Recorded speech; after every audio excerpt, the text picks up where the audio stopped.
사도행전 10장 1절입니다. 사도행전 10장을 보면은 기독교 복음이 유대와 사마리아를 넘어 지방 세계로 널리 전파되는 핵기링이 사건을 다루고 있습니다. 베드로는 로따와 욥바에 이어 마지막 방문지인 가이사라로 갔죠. 앞서 행해진 헬라계 빌립 지사에 의한 에디오피아 내시 전도는 그 기가를 알 수 없었지만 가이사라 방문은 유대계 사도에 의한 이방 전도였고 성령께서 임하신 근본적인 전도였습니다. 1절에 보면 가이사라가 나오죠. 욥바에서 북쪽으로 48km 떨어진 곳에 있습니다. 유대 지방의 로마 식민지 행정 수도였으며 팔레스타인 지역의 상업과 정치의 요충지였습니다. 이 도시는 헤롯 대왕이 가이사 야구스도 황제를 기념하여 건설하였으며 그 이름이 도시명으로 되었죠. 이곳에는 로마 점령군의 본부가 있고 유대 총독이 주재하고 있습니다.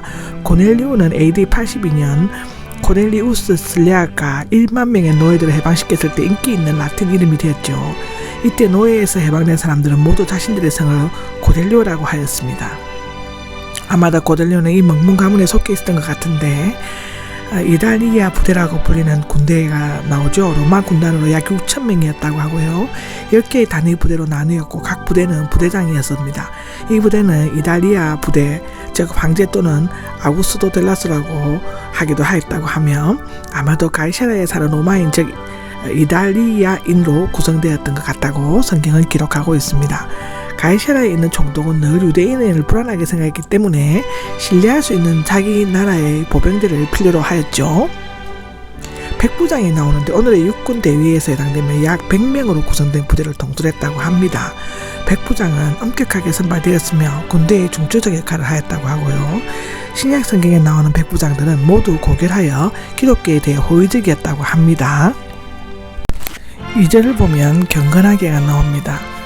여기 다시 말하면 예배드리다 존경하다에서 유래되었으며 신약 성경에 드물게 나타납니다.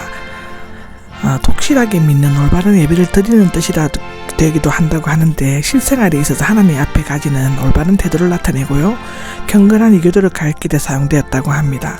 하나님을 경외하면에 나오는데 이방인 가운데 살례받지 않고 유대인 신앙을 가지거나 해당 예배에 참석하는 사람을 말한다고 하고요. 많은 구제를 베풀고 늘 하나님께 기도하였다가 나오는데 구제와 기도는 금식과 더불어 유대인들의 신앙생활의 필수 요소라고 합니다. 마태복음 6장 2절, 베드로전서 4장 7절 8절에는 나옵니다. 3절입니다. 3절에는 오후 3시쯤이 나오죠. 히브리 시간으로 제9시쯤인데요. 유대인들은 오전 9시, 오후 3시에 규칙적으로 기도했습니다. 고넬료도 이런 기도 습관을 따랐던 것처럼 보여지는데 오후 3시는 성전에서 저녁 향을 피우는 시간입니다. 환상 중에 하나님의 천사가 환상과 하나님의 천사는 이 사건을 단순한 인간적인 심리현상이나 꿈 이야기가 아니라 실제로 볼 수 있었던 객관적 사실과 구체적인 지시였음을 의미하고 있습니다. 분명히 보았다는데 이 환경의 내용을 3번이나 반복적으로 설명되고 있는데요. 그것은 이 사건의 실제성을 강조하기 위함이라고 합니다. 밤이 아닌 오후 3시에 본 환상은 비몽사몽과 같은 것이 아니라 뚜렷하고 분명한 것이었습니다. 이러한 초자연적인 환상은 성령 강림의 결과로 주어진 것이라고 성경은 기록하고 있습니다. 4절인데요. 주님 무슨 일입니까가 나옵니다. 갑자기 자기 이름을 부르는 소리를 들은 고넬료는 두려워 떨면서도 주님의 뜻에 대해 알고자 하였습니다. 하나님 앞으로 올라가 제사 때 피우는 제물이나 향의 연기처럼 올라가는 것을 의미하는데 이것은 히브리서 13장에 나오고 요한계시록 8장 4절에 나옵니다.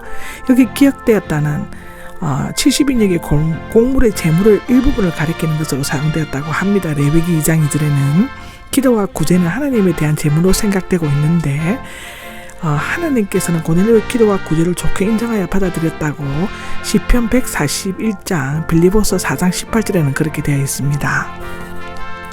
5절입니다. 5절에는 이제 사람들을 데리고 오라는데 고넬료에게는 욥바가 있는 시몬을 데리고 오라는 지시가 내려졌습니다. 그것은 고넬료의 신앙과 선행에 대한 보상과 축복을 할 수 있다고 하는데 이제 그는 하나님의 종으로부터 구원을 도울 자를 자세히 들어야만 할 필요가 있었습니다.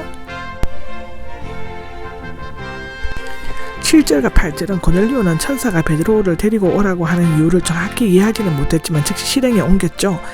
하인 즉 원래 가족의 한 사람을 가리키는 단어였는데 고넬료가 종을 가족처럼 대하는 것으로 나타내는 것으로 보여집니다.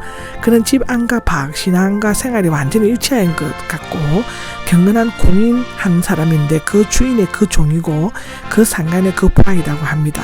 고넬료의 믿음과 인기가 주변에 있는 사람들로 하여금 자연히 닮게 만들었을 것입니다. 요바로 보냈다는데 가이사랴에서 요바까지는 50km 약 10시간 거리라고 합니다. 오후 3시에 한상을 본 후 화인과 구엔을 보내어 중간에서 하루 자고 이튿날 12시에 도착했던 것으로 기록되어져 있습니다.